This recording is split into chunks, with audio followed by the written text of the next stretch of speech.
Yes, Nityanandam, everyone. You can now settle down and make sure you remeasure your height and compare the before and after, and let us know by how much your height has shifted during this round of the power manifestation. Make sure to share your power manifestation results in the chat always, so you can enrich the others and just get this feeling, the excitement going. That's always the best way to just get inspired for the next round, since this is not the last round of today's power manifestation. Yes. Everyone, please share the result of your power manifestation in the chat. Even if your height has just changed a little bit, that is not at all a problem. Just let us know. Also, any other experiences you have. See, when you sit and connect in oneness, you will have so many experiences which go even beyond the power manifestation itself. It is always good to share these experiences with the other participants. Yes.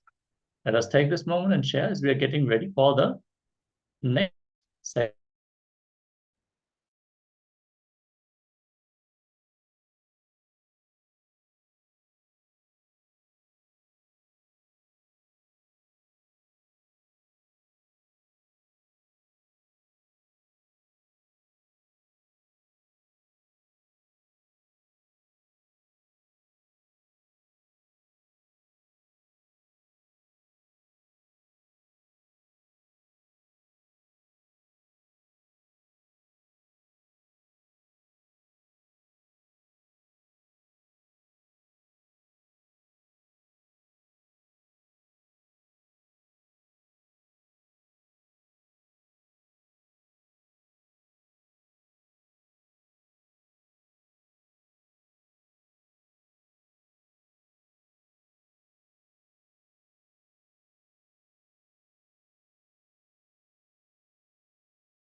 Nityananda Paramashivoham Om Nityananda Paramashivoham Om Nityananda Paramashivoham Om Nityananda. Yes, sorry for the technical glitch. We disconnected for a moment, but now let us enter into this session with the Supreme Pontiff of Hinduism. We're going to watch a short video where Swamiji is sharing about the space of a Vaishya. Let's listen.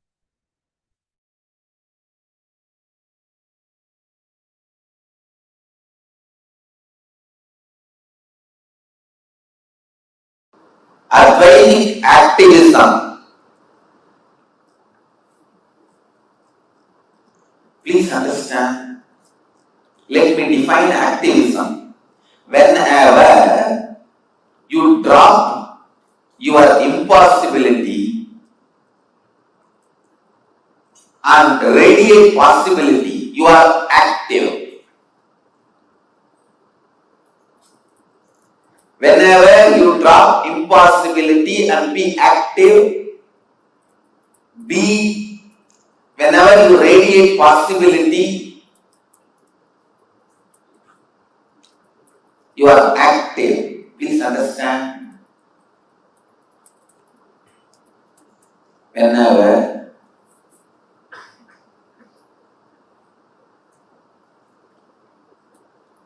you forget the concept of impossibility, radiate possibility, you become active in that.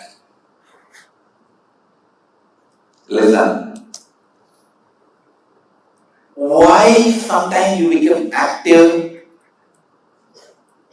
Why sometimes you are not active? Why sometimes suddenly you have so much of possibility in you? Why sometimes you don't have the possibility, you are feeling all the time impossibility? Why?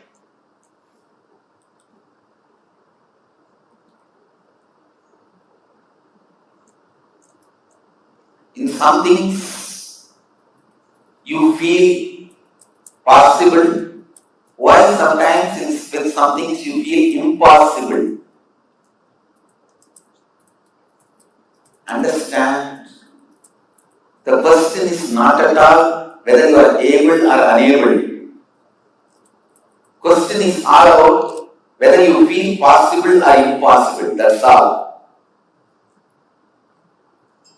Understand, the question is not at all you are feeling about whether you are able or unable. The question is all about whether you feel possible or impossible. Your possibility is completely confused. You are Shudra, the fourth Varna. For money, suddenly everything becomes possible for you.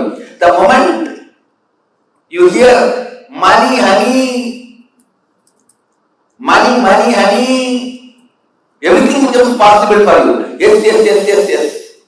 Then you are Vaishya. Power, name and fame, reward. The moment the carrot of power, name and fame, reward is dangled in front of you, and you get into the space of possible, you are a Kshatriya. Knowledge, inspiration. The moment you see that probability and everything becomes possible for you, you are a Brahmana.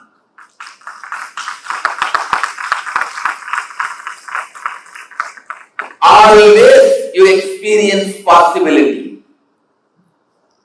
Simply you carry the space of possibility. You are Paramahamsa, enlightened. Listen.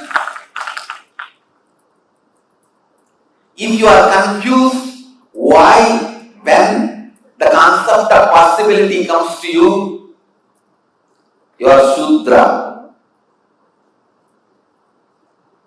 Because if you are confused, 90% of your time will be destroyed, wasted, just with impossibility. I can give you some general classification, but of course there are always exceptions.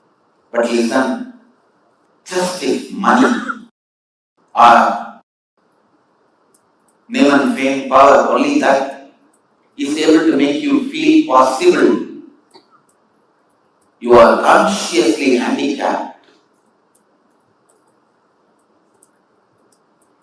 I tell you, whatever makes you say yes, that only will make your team also say yes. Because you will attract the team exactly like you, including me. My multi-dimension only attracts people. When you achieve, see, all the people around me are completely confused. Before you become multi-dimensional, you will be thoroughly confused, which I myself went through. It is usual. But you should have the guts to go through. If you drop out, nothing can be done. If all your components are in tune with what you want to cause, you are Deva. Some of your components are struggling, but all of them are aware of what you want to be. You are Manushya. Some of your components completely declare protest, war against you and what you want to be. You are a Bhuta, ghost, demonic existence. For example, I am giving you one example. Your Sukshma Sarira and Karana Sarira, these two are responsible for deep sleep and early morning freshness. If both of them are completely in tune with you, morning 3:30 you are out of bed jumping, excited to go for Akada? You are in Deva Sarira. They both know you have to go and they really want to cooperate with you, but they are a little struggling. Means you get out of the bed, slowly walk and reach the Akada, and you see all the hundreds of sannyasis doing, you get the inspiration and start picking up. You are Manushya. No. You are Sukshma Sarira and Karana Sarira declare war against you.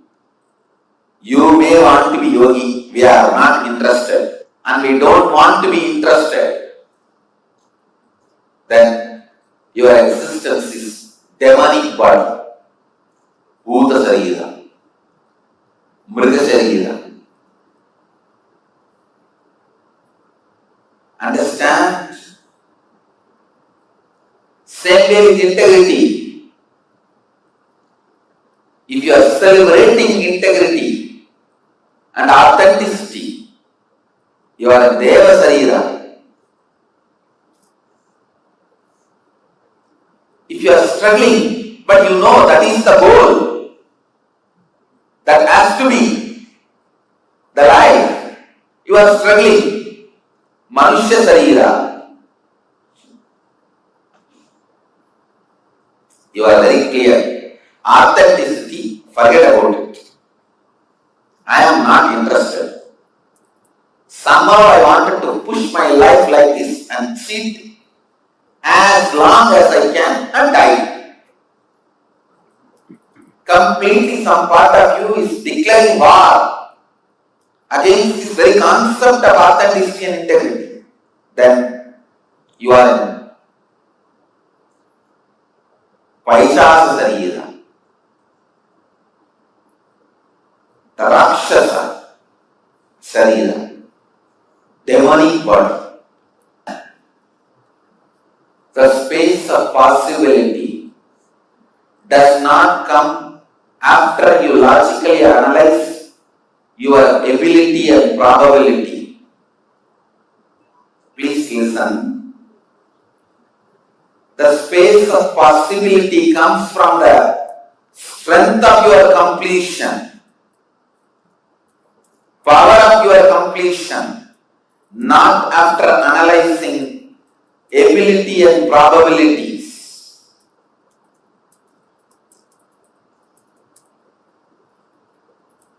Ability and probability is the experience of logic. Possibility is the experience of consciousness.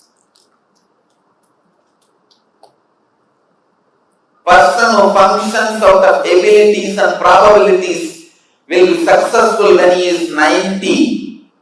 Success is no more needed for his life. Person who works out of completion, he will start with his life. He will start his life with this experience of success. He will have success when he really needs it. Most of the CEOs have money when it is no more useful for them. Most of the successful people have honey and money when it is no more useful for them, because they were making decisions based on ability and probability. Their possibility was experienced by ability and probability. Listen, I tell you, bring the space of completion in you.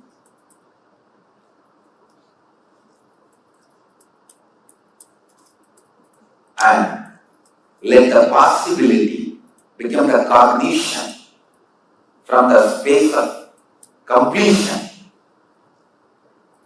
I tell you, if you suddenly feel your inner space is too clouded, too loaded, with too many confusion, incompletion, declare 21 days, nirahara and completion. I tell you, nirahara and completion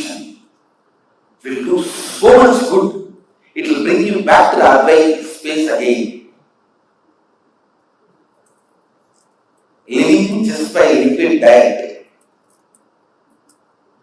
and continuously completing will put you back to the space of Advaitic activism.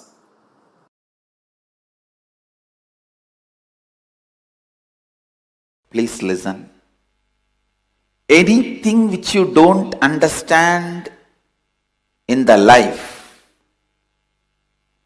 where your logic is not ready to penetrate, be very clear, it is simply incompletion which your logic does not want to see. Listen. Anything in your life you don't understand, you are not able to grasp, is the incompletion which you don't want to look in. Your consciousness by its nature is Swabhava Swayam Prakasa, by its nature self-effulgent, Swayam Prakasa, self-shining. So there is no such thing which you can't understand in the life. Whether it is which graha moving where, which star moving which direction, or how to use your remote control and operate the TV in front of you, or the various aspects of the electronic gadget which you newly bought. Anything, please understand, anything, your logic is Swayam Prakasa, to locate, to look. Whether understanding a law book or understanding a musical instrument or understanding some truths about botany or biology or zoology, understand the truth is your consciousness is self-effulgent. If you are not able to understand something, it is your own incompletions you don't want to look in. Understand that at least. At least know the right reason for your powerlessness. You can complete that and get out of it.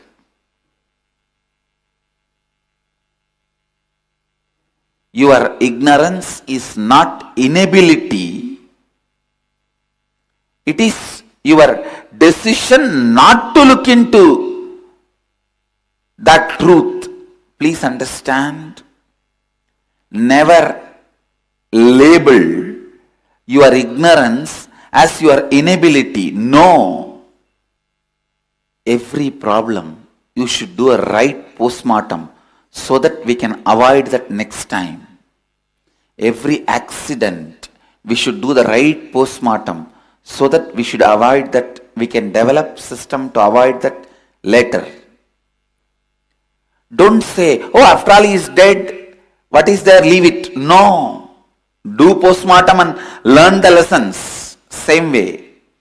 Every problem you have, do postmortem and have right intelligence. Do postmortem and have right intelligence. Do postmortem and have right intelligence. Your ignorance is not your inability. It is your decision not to look in. Your incompletion, your decision not to look in. Understand, your decision not to look in is your ignorance. I wanted to repeat it.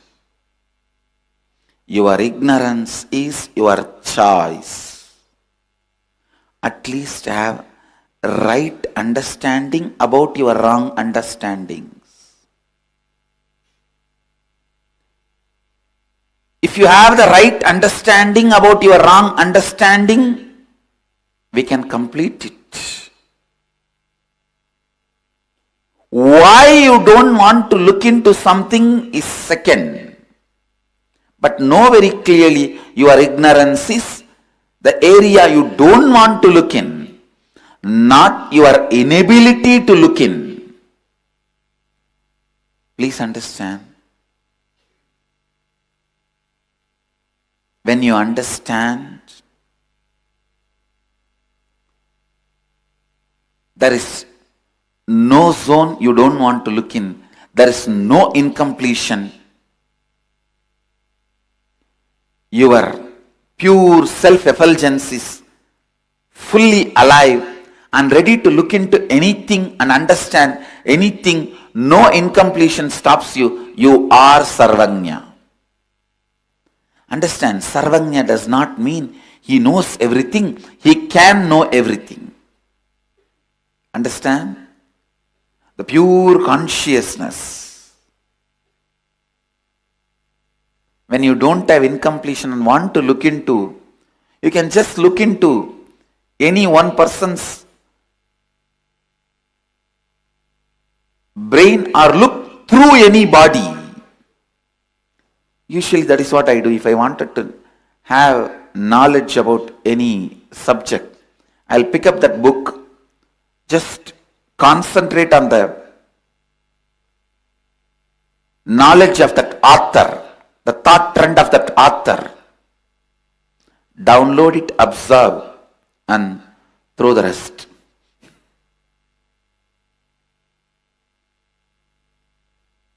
Not for pride. Even now I am telling you, I challenge, get me any book in the world, whether it is about astronomy, astrology, gemology, zoology, botany, biology, law, anything. In few hours, I'll give you the essence, thought trend of the whole book. Because in Vedic tradition, when you don't have incompletions, you can look into anything. You can know anything.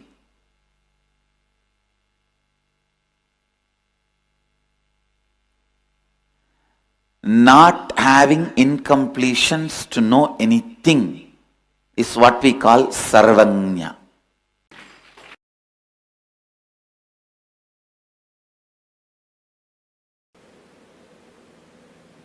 First, look in. Look in.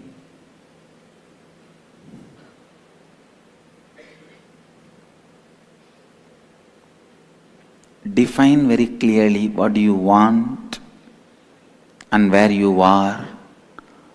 Know it very clearly. You can. There is no question of you can't. You can. You just know how it should be done. You only need the knowledge. There is no powerlessness. There is only knowledgelessness. Sometimes what you want knocks at your door, but you think because it is knocking at your door, you are more qualified than what is knocking at your door. You may think it is too cheap, otherwise why will it come to me? Because you don't have any respect for you, the fortune which comes towards you also you don't have respect for it. And you lose it. Many times the possibility knocks at your door, you think if it is coming to me so easily, then there is something wrong. Maybe I am more qualified for it than this.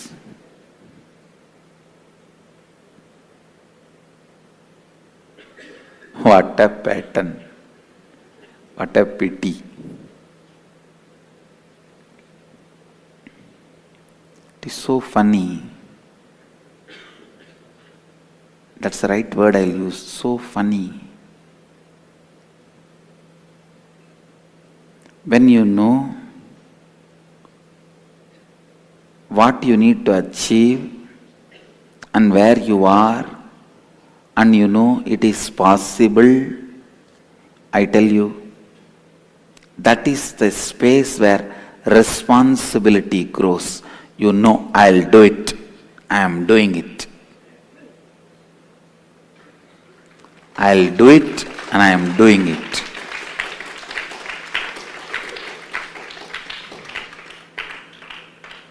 In the rural area hills and the forest area, there will be board. Sheep destroy the forest because when a seed sprouts, sheep will go and eat and the forest will never be possible. Same way, the idea impossible destroys your responsibility. You never take the responsibility because of your idea of impossible. When you think it is impossible, you give up on you. You never take the responsibility.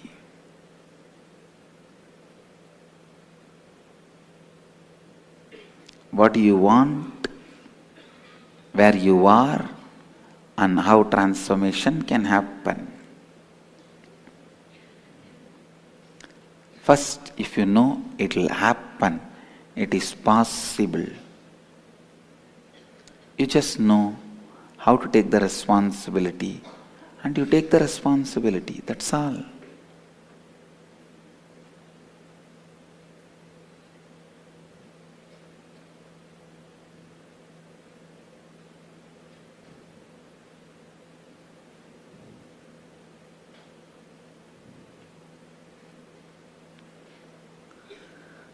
Individual life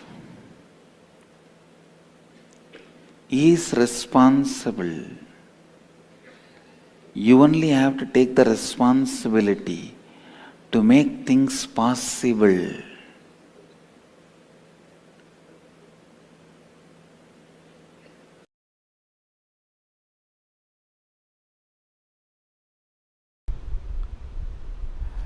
When your cognition depth is established in the completion, from that completion the ideas of richness you create will simply become reality.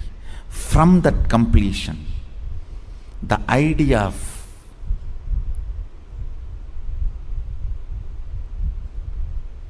power you create, you will simply manifest. From that completion, the idea of being your own boss you create, you will simply manifest it. Understand? As I said, richness is not always grid bound. Most of us do not even understand there is something called off the grid richness. Experience. Understand? A person with 10 crore grid bound richness, a person with just 1 crore plus inner awakening, off the grid richness is surely much more richer.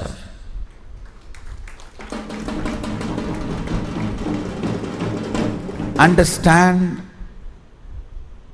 Unfortunately, if you cognize the idea of richness, if you think,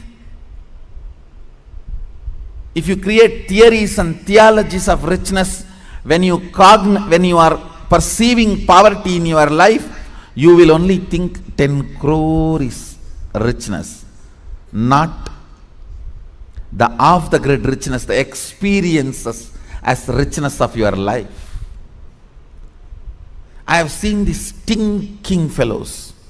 Stinking means believing only grid bound richness as richness.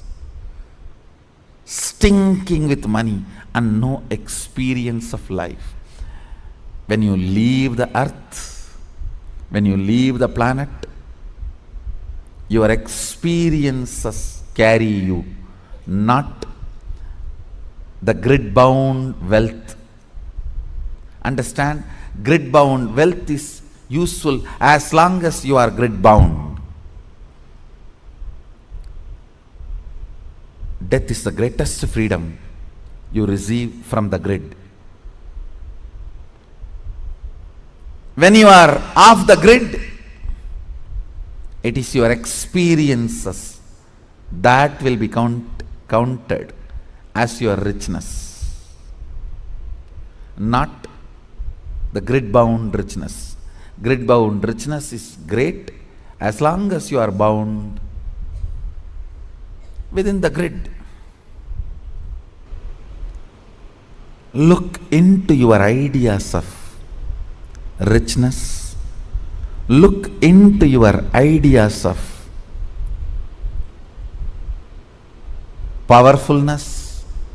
Look into your ideas of what is being your own boss. Few minutes.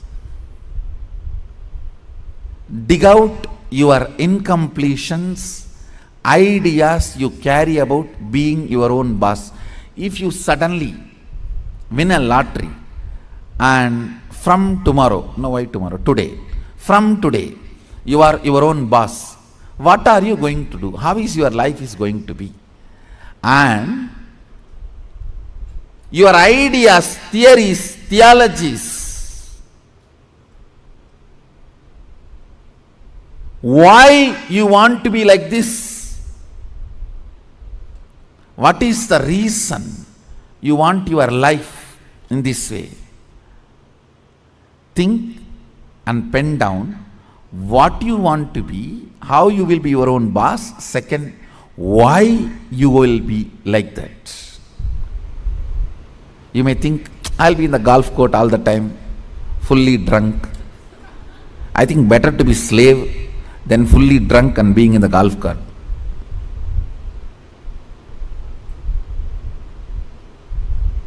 Why you want to be like that? Because that is what is your idea of being your own boss when you were a slave.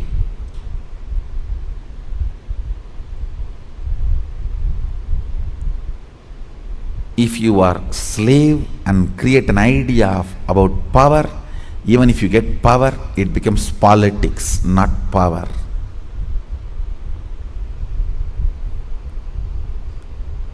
If you have an idea of poverty and you get wealth, you don't become wealthy. Wealth stinks around you.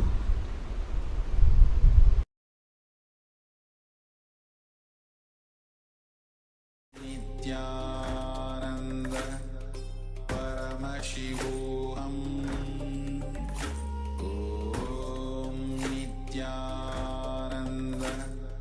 Paramashivoham Om Nityananda Paramashivoham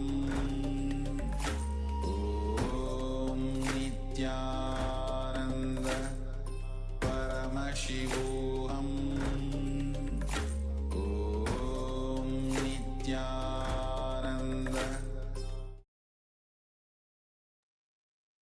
Yes, let us now move into the internalization exercise for this session. What is wealth as per Hinduism? Wealth is not something outside you. It is an extension of you. What you feel about life, what you feel about you, all these ideas only decide whether wealth is going to be around you or not. The Brihadaryanka Upanishad says, verily, not for the sake of wealth, my dear, is wealth loved, but it is loved for the sake of the self. Money itself is not abundance, overflowing excitement, intensity about you, your existence, which expresses as health, as the confidence to make whatever you want, as strength to manifest everything you need and not feel attacked, disturbed, destroyed, by the so-called social impossibilities put on you, that is abundance. If you are conscious, organized, you accumulate wealth. Otherwise, you accumulate poverty. Money is simply an extension of you, an extension of your understanding about you, your strength on you, your strong belief on you. When a man decides to create wealth, not steal, he will have wealth and the great fulfillment he lived. How you cognize money, wealth, what are your perceptions and beliefs and cognitions about money? Let's dig these out. First, let's build the right attitude towards money. The moment you remember money, does it bring tremendous pain, suffering, impossibility, all that in you? What is the emotion or energy it invokes in you? Put your pen to paper and just keep writing whatever comes to your mind when you think about money. What is the feeling that arises in you? Let us take a few minutes and go into the depth of the feelings that we accumulated regarding money.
Now let us move on to the next step of the exercise. Write down all the desires you have related to money in all the three forms: earning money, spending money, and saving money. For each of these desires, identify if you have any conflicts or contradictions or complication.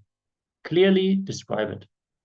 Make a list of conflict-free, contradiction-free, complication-free desires you have in all the aspects of wealth, earning, saving, and spending. Let us move on to the exercise. If you have any questions or doubts, please let us know in the chat. Always feel free to ask questions so we can clarify them.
Yes, I hope you all got to write down for all the 3 steps.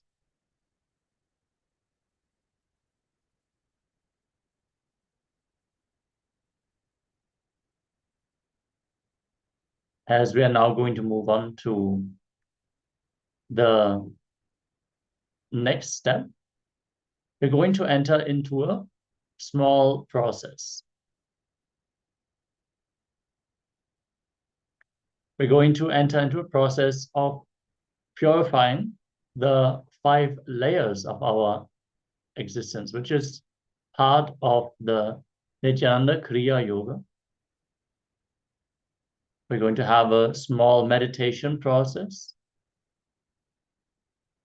So requesting all the participants to please make sure you inform your roommates, your family members. You can invite them to join also, but make sure to let the people in your house know that you are going to be in a meditation process for a few minutes, and ask them not to disturb you. Make sure other sources of distractions are switched off or muted. Your windows are closed. If there's noise outside, just make sure you have a comfortable space for this meditation. As we are now going to enter into this process with the Supreme Pontiff of Hinduism. Listen carefully.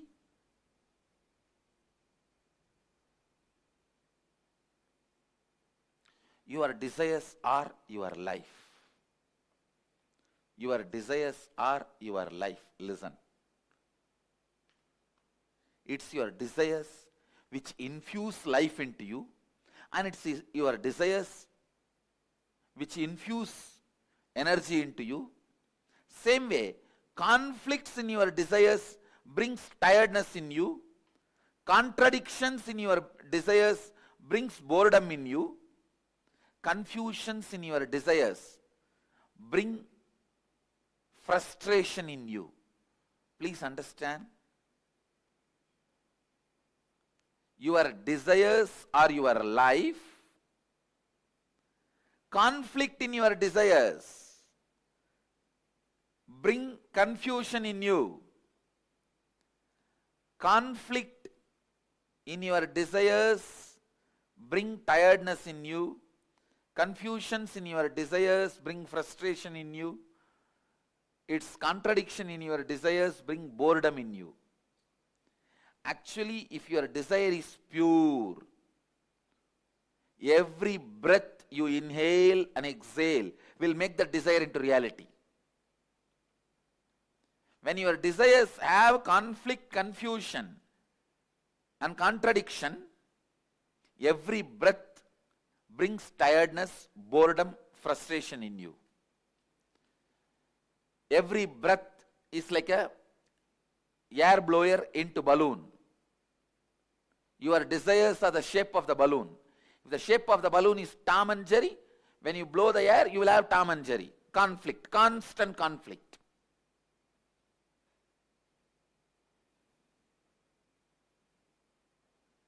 If the shape of the balloon is just round, when you blow the air into that balloon, you will have a round balloon.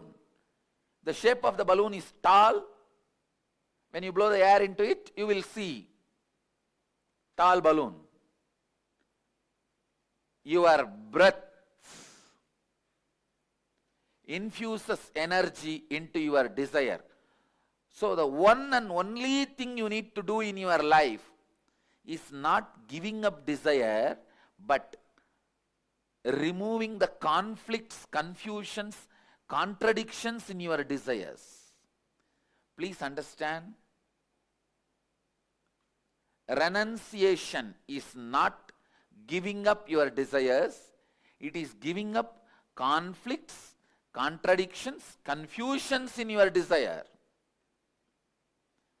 One of the biggest mess up happened in the field of spirituality is wrong understanding. Renunciation means giving up desires. That's the worst understanding happened or misunderstanding happened in the spiritual field. Raga means attachment. Araga means detachment. Viraga means renouncing the conflicts, confusion and complications of desires. You need viraga, vairagya. Viraga becomes vairagya. Please understand, renouncing desires is not what we want. Renouncing the complications, contradictions, confusions is all we want. Renouncing complications, confusions and contradictions. That's all we need. That's all we need.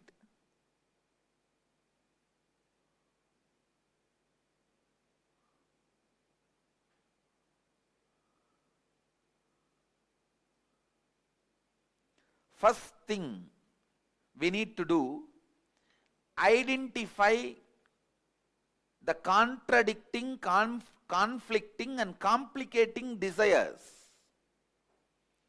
What all the desires you have which contradicts, conflicts, complicates. First, conflicting desire means having a desire which conflicts itself. In the one statement itself, you will create a conflict and wrong energy. I'll give you an example. Somebody has a headache. He goes on repeating, I want to get rid of headache. I want to get rid of headache. When you repeat this again and again, this statement itself will keep the headache alive. Because every time you are remembering headache, when you utter the word headache, the headache becomes stronger and stronger in you. The real word you need to repeat inside is, I should become healthy. My head should become healthy. See, the words you repeat inside you are equivalent to food you take every day. Suddenly overnight nobody is going to become obese. Suddenly overnight nobody is going to become fit. It's every day what you eat makes you one day obese. Every day what you eat makes you one day healthy. Listen, the words you repeat inside makes you either frustrated or spiritually awakened. The conflicting words you go on repeating inside you takes away the possibility you have for yourself. Second, contradicting desires. Having two or more desires at the same time which contradict each other, which you cannot fulfill at the same time.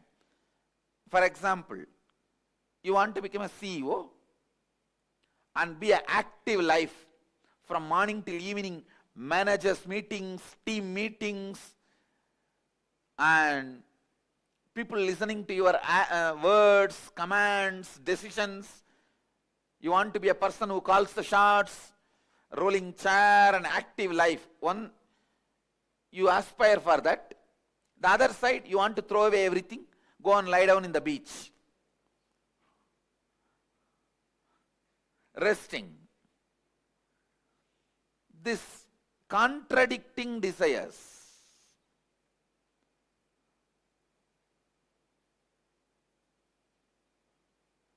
Same way, third, complicating desires means having a desire which gets complicated without direct understanding and right clarity.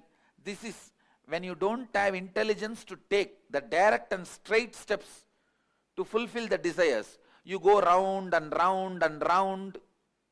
You want money, but you are working in the direction of having name and fame. You go round and round and round. fulfilling something else. It's like you want name and fame, but you are working in the direction of having money. I'll give you an example. You want to learn painting, but first you learn stitching and then drawing. Finally, by the time you learn painting, you have become too old. This complicating desires, understand that many times you want pleasure, but you get into painful lifestyle. It's like the joy you enjoy when you are romancing and dating. You want that permanently and you get married. That's it. I think this example everyone understands. If you are getting married for the sake of retaining the joy you experience while you are romancing and dating, that can be a very apt example of complicating desires. What you want is different and what you do is different. End up in complication. Now, please sit and dig out the contradicting desires, conflicting desires and complicating desires you have. Cleansing the pranamaya kosha. And please start digging out these patterns and engrams. Now, again, awakening your Kundalini Shakti, infusing into your pranamaya, breathing layer, will make you get out of these conflicting, confusing, contradicting patterns. Please understand, whenever you become powerless in front of a desire, that becomes conflict, that becomes confusing, that becomes complicating. Listen carefully. Whenever you become powerless in front of your desires, those are the moments the conflicting, contradicting, confusing knots are created in your desire pattern. So naturally those knots does not allow the fulfillment or completion of your desires. Now, one, by understanding and completing, second, by awakening your Kundalini Shakti. In both ways, I'll help you to overcome these complications, conflicts and confusions.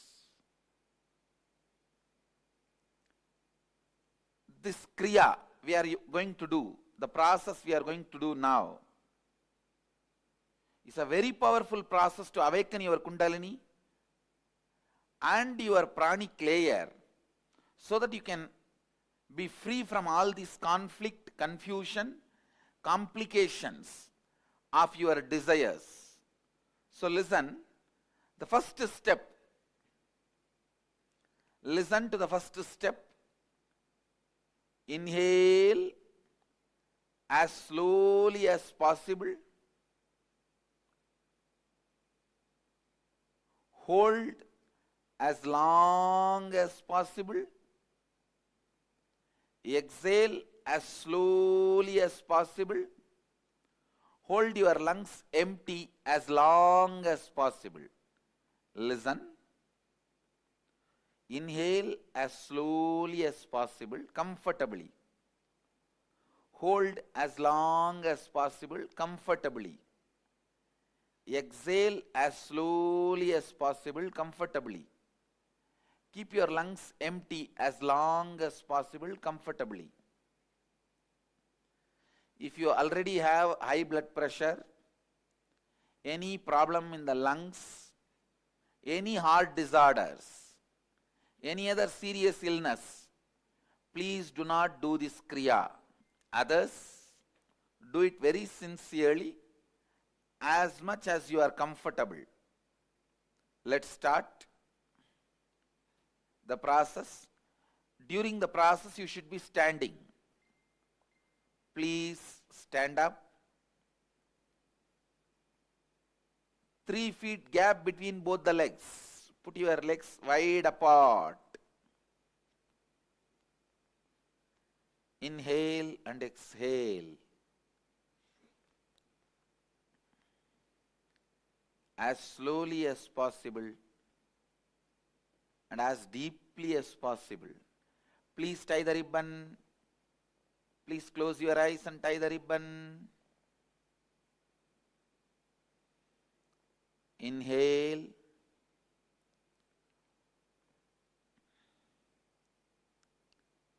As slowly as you can. Hold as long as you can. Exhale as slowly as you can. Hold the lungs empty as long as you can. Again start inhaling as slowly as you can. Please start. Continue again after a few minutes of break. The same breathing process.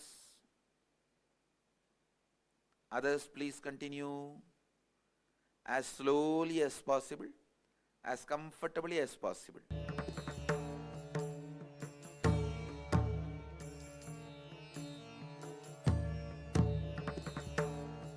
Relax.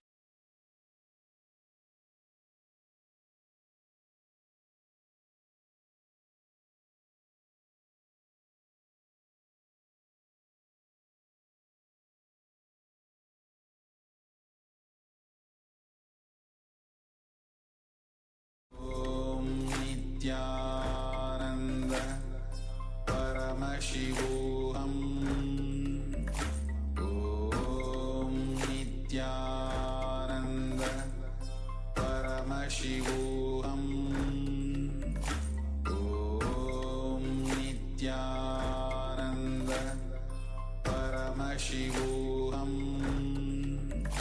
Om Nityananda Paramashivoham Om Nitya. Yes. Let us now move on to the next round of today's power manifestation. We are going to continue to manifest the power of Mahima, where we are going to increase our own body height.